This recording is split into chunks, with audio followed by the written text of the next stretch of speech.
அன்பான நேயர்களே, இப்பொழுது நாம் நரம்பு சிலந்தி என்கிற நோய்க்கான மருத்துவத்தை பார்க்க போகிறோம்.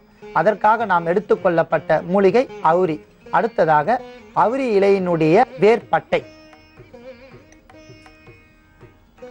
அவுரி என்கிற மூலிகையினுடைய வேர்பட்டையை நாம் வேண்டும் அளவிற்கு எடுத்து வைத்துள்ளோம்.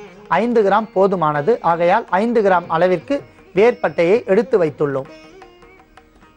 அடுத்ததாக காய்ந்த, அளவிற்கு அதிகமாக காய வைக்கக்கூடாது, சற்று ஓரளவிற்கு காய்ந்த அவுரி மூலிகையை நாம் 20 கிராம் அளவிற்கு எடுத்து வைத்துள்ளோம். அடுத்ததாக பெருங்காயம். அன்பான நேயர்களே, காயம் என்றால் உடல். நமது உடம்பை எந்த வகையான நோய் நொடிகளும் இல்லாமல் பாதுகாக்கக்கூடிய நறுமணமுள்ள ஒரு பொருள் பெருங்காயம். வயிறு உப்பசங்களை தீர்க்கக்கூடிய அற்புதமான ஒரு பொருள்.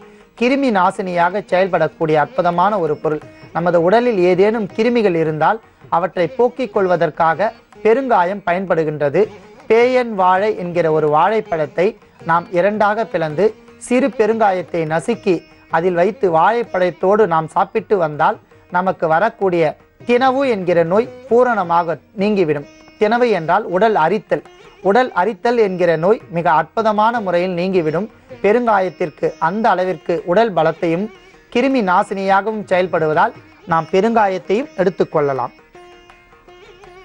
அடுத்ததாக பல்வேறு வகையான விஷங்களை அழிக்கக்கூடிய ஒரு ஆற்றல் மிளகிற்கு இருக்கின்றது.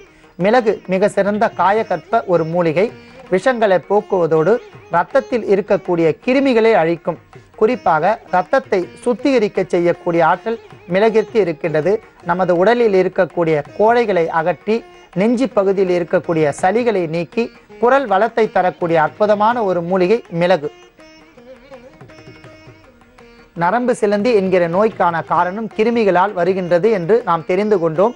அந்த கிருமிகளை அழிப்பதற்கான அற்புதமான ஒரு மூலிகை மிளகு என்பதால் நாம் மிளகையும் எடுத்துக்கொள்ளலாம். அடுத்ததாக பெருங்காயத்தை நாம் நேரடியாக பயன்படுத்தக்கூடாது.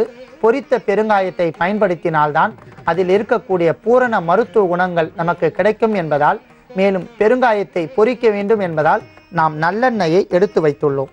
நல்லெண்ணெய் மிக சிறந்த உடலுக்கு குளிர்ச்சியை தரக்கூடிய அற்புதமான ஒரு பொருள்.